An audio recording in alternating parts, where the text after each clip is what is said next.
Hi everyone and welcome to Commerce Kaksha. In the last class we have already dealt with adjustment number 1 which was new profit sharing ratio. इस class में sacrifice और gaining ratio की बात कर लेते हैं. एक बात समझना, जो सेक्रीफाइसिंग और गेनिंग रेशियो है, एक तो सेक्रीफाइस और गेनिंग क्या होता है, जो पार्टनर ने कुछ शेयर छोड़ा उसको आप सेक्रीफाइस बोलते हो और किसी पार्टनर को कुछ शेयर मिल गया उसको आप गेन बोलते हो.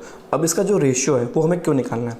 रीज़न ये है कि मैंने आपको बताया था कि ये जो पार्टनर है जो सेक्रीफाइस कर रहा है उसको कुछ ना कुछ पेमेंट चाहिए, उसको कुछ ना कुछ पेमेंट चाहिए. पेमेंट वो मांगेगा, तो जो पेमेंट है वो किस रेशियो में देनी, वो इससे लिंक्ड है. तो इसीलिए हमें सेक्रीफाइस और गेनिंग रेशियो भी चाहिए, which is important for the next step which is payment to the sacrificing partners. तो देखते हैं सेक्रीफाइस और गेनिंग रेशियो कैसे कैलकुलेट किया जाता है. सबसे पहले सेक्रीफाइसिंग रेशियो देखते हैं. It is the ratio at which one partner sacrifice the share of profit in favour of other partner. दूसरे के फेवर में अगर हम कुछ शेयर छोड़ते हैं और सेक्रीफाइस करते हैं उसको बोलते हैं सेक्रीफाइसिंग, मतलब जो दे रहा है.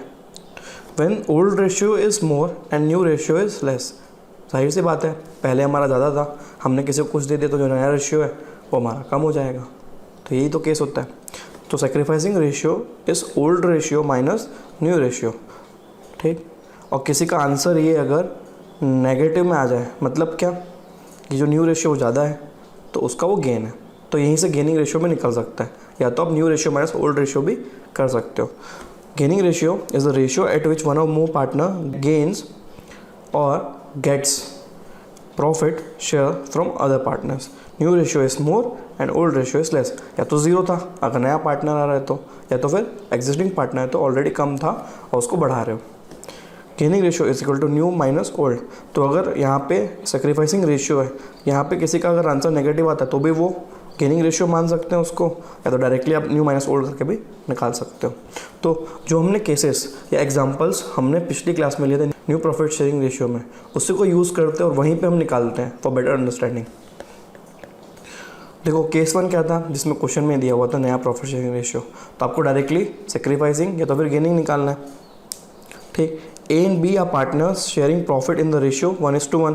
तो इनका ओल्ड शेयर, ए का ओल्ड शेयर 1/2 और नया शेयर 3/5 और 2/5. तो अगर आप सेक्रीफाइसिंग रेशियो कैलकुलेट कर रहे हो तो ए का और बी का ओल्ड माइनस न्यू होता है. ठीक है. तो ओल्ड 1/2 और इसका भी 1/2 है, और न्यू इसका 3/5 है ए का, और बी का 2/5 है. तो इसका एलसीएम अगर निकाल के कर लेते हैं, 10 ले लो इसको, 5 और यहाँ पे 3 × 2 जा 3 × 2 जा 6, माइनस इसका आंसर आ गया नेगेटिव में -1/10. मतलब इसका क्या है, गेन. ब्रैकेट में लिख दो इसका गेन है. और यहाँ पे देखिएगा 10, वहाँ पे 5 ले लीजिए, -4. इसका पॉजिटिव है, मतलब इसका सेक्रीफाइस है. सेक्रीफाइसिंग रेशियो नेगेटिव आने का मतलब सामने वाले का गेन हो गया. तो एक्चुअली में देखो यहाँ पे ए का गेन हुआ है और बी का सेक्रीफाइसिंग हुआ है. तो नेक्स्ट स्टेप जो होने वाला है उसमें ए भाई साहब बी को पैसा देंगे. अगला एग्जांपल देखते हैं जो हमने वहाँ पे सेकंड एग्जांपल किया था, शेयर ऑफ वन पार्टनर जहाँ पे दिया हुआ था. तो देखो एक बात बता रहा हूँ, ये बहुत अच्छा केस है, इसको आप स्टार लगाओ. ठीक है. एक तो इनका जो हमने नया प्रॉफिट शेयरिंग रेशियो कैलकुलेट किया था 3:3:2, और ए और बी पहले पार्टनर्स थे, इक्वली शेयर कर रहे थे. तो अगर आप सेक्रीफाइसिंग रेशियो कैलकुलेट कर रहे हो तो जो ए है और बी है उसी का सेक्रीफाइस है, और सीधा सीधा सी का तो गेन हुआ क्योंकि उसका पहले तो 0 था. तो ए का जो ओल्ड रेशियो दैट इज़ 1/2 और 1/2, और नया रेशियो 3 + 3 6 + 2 8. तो 3/8 3/8 और 2/8 है, -3/8 और इसका भी 3/8 है. therefore डिवाइडेड बाय 8 और वहाँ पे 4 - 3, सिमिलरली डिवाइड बाय 8 और यहाँ पे 4 - 3. 1/8 इसने सेक्रीफाइस किया और इसने 1/8 सेक्रीफाइस किया. तो ultimately sacrificing ratio is equal to 1:1. Easy. और सी का देखो टोटली गेन हुआ है क्योंकि पहले तो 0 था, तो जो भी उसका मिला है सब उसका गेन है, विच इज़ 2/8. ये इसका गेन है. तो ये जो 2/8 जो गेन हुआ है वो कहाँ से आया है, 1/8 ए ने दिया है और 1/8 बी ने दिया है, ठीक है। मतलब सेक्रीफाइसिंग रेशियो था विच इज 1:1। नेक्स्ट केस देखते हैं। Share of one partner is given with the details as to which partner will give what share.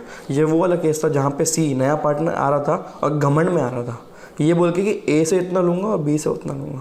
तो इनको भी देख लेते हैं। A and B are partner sharing profit and loss equally. तो ये सब हमने सॉल्व कर लिया था, जिसमें हमारा नया रेशियो 7:8:5 था। देखो या तो आप फॉर्मूला लगा लो, ओल्ड माइनस न्यू। तो ए का पहले कितना शेयर था, A and B equal which is 1/2, B का भी 1/2 है ओल्ड शेयर, लेकिन इनका जो नया शेयर 7 + 8 + 5 विच इज़ 20। तो 7/20 और यहाँ पे 8/20 ये इनका नया शेयर है। तो सेक्रीफाइस दिख जाएगा आपको। एलसीएम निकाल लीजिए, 20 10 - 7 और यहाँ पे 20 10 - 8 अल्टीमेटली सेक्रीफाइस कितना हुआ, 3/20 और 2/20। और सी का तो गेन आएगा, कितना होगा, न्यू माइनस ओल्ड कर लो आप इसका, ओल्ड तो इसका 0, तो जितना मिला उसको गेन है पूरा 5/20, ठीक। अब आपने इसको कैसे निकाला, फॉर्मूले से निकाला, ओल्ड माइनस न्यू। ऐसा कभी भी केस आता है क्वेश्चन में तो आप डायरेक्टली भी देखो ना, यहाँ से भी तो निकल रहा है क्या, मतलब हमने ओल्ड माइनस सेक्रीफाइस किया था, तो सेक्रीफाइस तो यहाँ ऑलरेडी दिया हुआ था 3/20 और 2/20। तो स्मार्ट बनोगे तो डायरेक्टली यहाँ से निकाल लेना, और लॉन्ग कट फॉर्मूले पे लटकना हो तो है ओल्ड माइनस न्यू, वहाँ से निकाल लो 3/20 और 2/20। देख लो जिसको जो एक्सेप्टेबल लगे, डायरेक्टली यहाँ पे क्लियरली दिख रहा है सेक्रीफाइस। और सिमिलरली नेक्स्ट केस में भी ऐसा ही होने वाला है। चलिए देख लेते हैं। ये देखो, ये जो ए का 3/5 माइनस 3/5 का 1/10 जो कि 3/50 आया था, और बी का 4/50 आया था, उसको उसने निकाल के दे दिया, तो उसी को तो सेक्रीफाइस बोलोगे क्या। तो आप अगर ओल्ड माइनस न्यू से निकाल के देख लेना, उतना ही आएगा 3/50 और 4/50, और यही इसका सेक्रीफाइसिंग रेशियो है। तो SR is equal to 3/50 = 4/50 which is 3:4. So in this manner we calculate sacrificing ratio and gaining ratio, which is very easy. In the next video we'll move on to the third step, which is payment made by gaining partner to sacrificing partner. Thank you.